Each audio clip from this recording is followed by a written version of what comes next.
Dr. Willard Johnson is a professor of political science emeritus at Massachusetts Institute of Technology. Professor Johnson is co-author of West African Governments and Volunteer Development Organizations and the author of the Cameroon Federation, Political Integration in a Fragmentary Society, as well as articles and book chapters on issues of African development and foreign relations, and economic and political development of American inner city areas. His current research concerns priorities for U.S.-Africa relations, as well as patterns of historic relations between Africans and Native Americans. Professor Johnson founded and continues to be active in the leadership of the Boston Pan-African Forum. He founded and is the current president of the Kansas Institute of African American and Native American Family History, which is a nonprofit organization. So can you help me welcome Dr. Willard Johnson?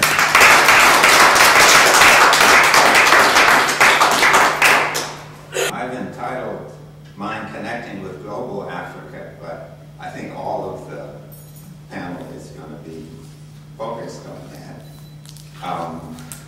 And I wanted to start by recounting what could be, but won't be, a long litany of organizations and efforts to connect the Boston area, the greater Boston area, with Africa.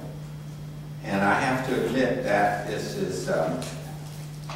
selection is based to a large extent on ones that I know about personally or knew the people who were connected with them, so it's not meant to be a categorical.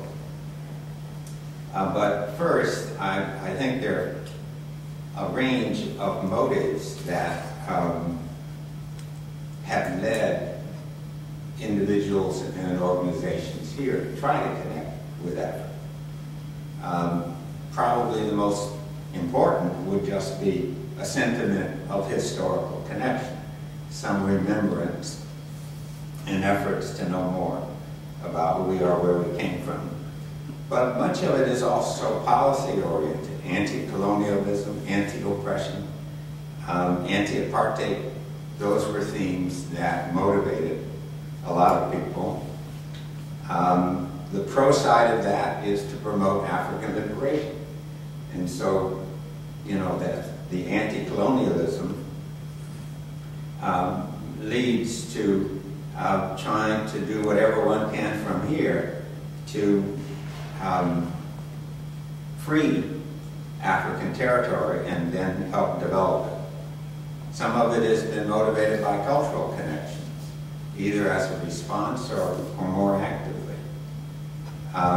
There are a lot of organizations that have built into their operations the notion of an outreach, particularly to Africa and to perhaps other developing areas.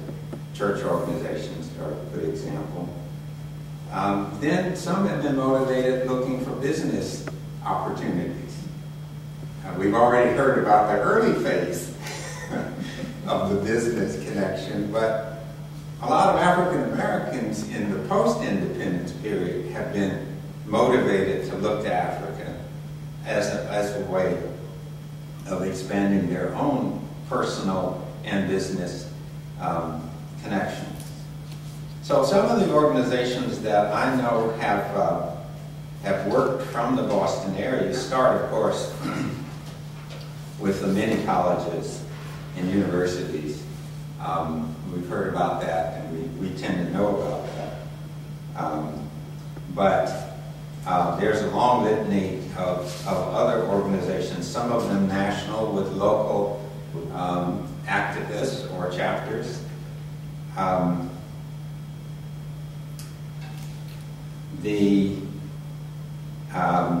ones that I'm going to just list, and I'm not going to talk about, all had African Americans as prominent leaders, not exclusively.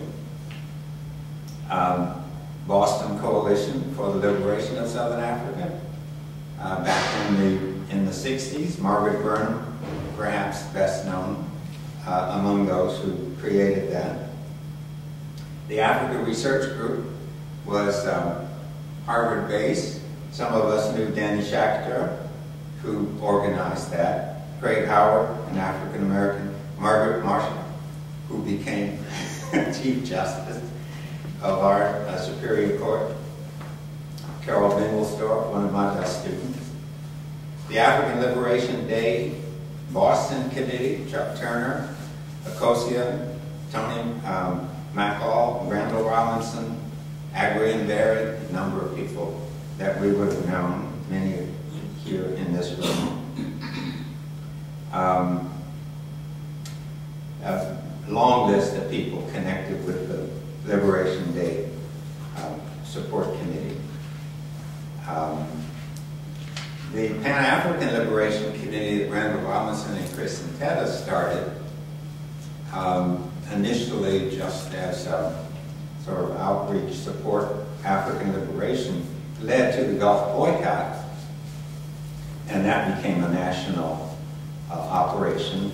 In addition to Randall and Chris Nteta, Charles Smith was one of the first to get involved in that. He now heads APARC at Boston University.